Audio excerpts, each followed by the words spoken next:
Hello friends, good morning everyone. ಇವತ್ತು BSF head ಕಾನ್ಸ್ಟೇಬಲ್ದು ನನ್ನ physical ಅದ ಬೆಂಗಳೂರದಾಗ. ಸೊ ಇಲ್ಲಿ ಯಲಹಂಕದಾಗ BSFದು ಒಂದು ಕ್ಯಾಂಪಸ್ ಅದ, ಅಲ್ಲಿ ಗ್ರೌಂಡ್ ಅದ. ಗ್ರೌಂಡ್ನಾಗ ನನ್ನ ಫಿಸಿಕಲ್ ಅದ. ಸೊ ಮುಂಜಾನೆ ಜಲ್ದಿ ಅದು ಫ್ರೆಶ್ ಆಗಿ ಡ್ರೆಸ್ ಅದನ್ನು ಹಾಕ್ಕೊಂಡು ನಾ ಗ್ರೌಂಡಿಗೆ ಹೋಯ್ತು. ರೂಮಿಂದ 5:30 ಬಿಡ್ತೀನಿ, ಗ್ರೌಂಡ್ ಹೋಗೋತನ 6 ಆಯ್ತದ.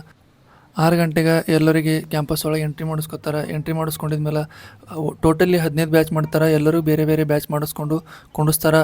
ಮತ್ತು ಲೇಟ್ ಬಂದವರಿಗೆಲ್ಲ ಇಲ್ಲಿ ಆರ್ಮಿ ಆಫೀಸರ್ಗಳು ಭಾಳ ಪನಿಷ್ಮೆಂಟ್ ಕೊಡ್ತಾರೆ. ಬಡ್ಗಿಲ್ ಹೊಡೆಯೋದು ಮತ್ತು ಪುಷಪ್ಸ್ ಹೊಡೆಯೋದು ಮಾಡಿಸ್ತಾರೆ.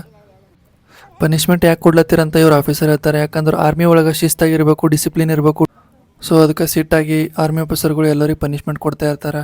ಲೇಟ್ ಮಾಡಿ ಬಂದವ್ರಿಗೆ ಅಂತೂ ಭಾಳ ಹೊಡಿತಾರೆ, ಪನಿಷ್ಮೆಂಟ್ ಕೊಡ್ತಾರೆ. ಮತ್ತೇನಪ್ಪ ಅಂದ್ರೆ ಪುಷಪ್ಸ್ ಹೊಡ್ಯಕ್ಕೆ ಹಚ್ತಾರೆ. ಆಮೇಲೆ ಸ್ವಲ್ಪ ಹೊತ್ತಾದ್ಮೇಲೆ ನಮಗೆ ಫಾರ್ಮ್ ಕೊಡ್ತಾರೆ ಫಿಸಿಕಲ್ದು ಫಿಲಪ್ ಮಾಡೋಕೆ. ಆಮೇಲೆ ಚೆಸ್ಟ್ ನಂಬರ್ ಕೊಡ್ತಾರೆ. ಚೆಸ್ಟ್ ನಂಬರ್ ಕೊಟ್ಟಿದ್ದಾದ್ಮೇಲೆ 2 ಲೈನ್ ಮಾಡಿಸ್ತಾರೆ. ಸಿಸ್ಟಮೆಟಿಕ್ಕಾಗಿ ಲೈನ್ ಮಾಡಿಸ್ಕೊಂಡು ಏನಪ್ಪ ಅಂದ್ರೆ ಗ್ರೌಂಡ್ ಕರ್ಕೊಂಡು ಹೋಗ್ತಾರೆ. ನಮ್ಮದು 15ನೇ ಬ್ಯಾಚ್ ಇತ್ತು, last batch. So already physical start ಆಗಿತ್ತು 7 ಗಂಟೆಗೆ. ನಮ್ಮದು ಲಾಸ್ಟ್ ಬ್ಯಾಚ 15ನೇದು. ನಮ್ಮದು ರನ್ನಿಂಗ್ ಬರ್ಬೇಕಾದ್ರೆ 11:30 ಆಗಿತ್ತು. ಸೊ 11:30ಗೆ ಬಿಡ್ತಾರೆ. ಕಾಲಕ್ಕೆ ಸೆನ್ಸರ್ ಹಾಕ್ಕೋಬೇಕು, ಆಮೇಲೆ ರನ್ನಿಂಗ್ ಮಾಡ್ಬೇಕಂತ.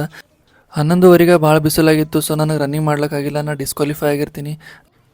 ನೋಡ್ರಿ, ಆ ಕಡೆ ಕುಂತವ್ರು ಅಷ್ಟೇ ಜನ ಕ್ವಾಲಿಫೈ ಆಗಿದ್ದು, ಈ ಕಡೆ ಕುಂತವರೆಲ್ಲ ಡಿಸ್ಕ್ವಾಲಿಫೈ ಆಗಿದ್ದು. ಆಲ್ಮೋಸ್ಟ್ ಆಲ್ 70% ಡಿಸ್ಕ್ವಾಲಿಫೈ ಆಗಿದ್ದರು. ಡಿಸ್ಕ್ವಾಲಿಫೈ ಆದವರೆಲ್ಲ ಗೇಟಿನ ಹೊರಗೆ ಹೋಗಂತಾರೆ. ಸೊ ನಾವು ಗೇಟಿನ ಹೊರಗೆ ಬಂದುಬಿಡ್ತೀವಿ. ಎಲ್ಲರೂ ತಮ್ಮ ರೂಮ್ ಕಡೆ, ಮನೆ ಕಡೆ ಹೋಗೋಕೆ ಸ್ಟಾರ್ಟ್ ಮಾಡ್ತಾರೆ. ಸೊ ನಾನು ಏನಪ್ಪ ಅಂದ್ರೆ ನನ್ನ PG ಕಡೆ ಹೋಗ್ತೀನಿ. ನಂದೆಲ್ಲ ಲಗೇಜ್ ಅಲ್ಲೇ ಇತ್ತು. ಲಗೇಜ್ ಎಲ್ಲ ತೊಗೊಂಡು ಈವ್ನಿಂಗ್ VRL ಬಸ್ ಸ್ಟಾಪಿಗೆ ಬರ್ತೀನಿ.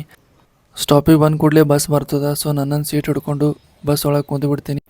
ಸ್ವಲ್ಪ ಹೊತ್ತಾದ್ಮೇಲೆ ಊಟ ಮಾಡೋಕೆ ನಿಲ್ಲಿಸ್ತಾರೆ. ಸ್ವಲ್ಪ ಊಟ ಮಾಡಿಕೊಂಡು ಲೈಟಾಗಿ ವಾಪಸ್ ಬಸ್ನಾಗ ಬಂದು ಮಕ್ಕೋತೀನಿ. ಹಿಂಗೆ ಮಕ್ಕೋಬೇಕಂತೀನಿ. ಇವ್ರ ಅಂಕಲ್ ನೋಡ್ರಿ,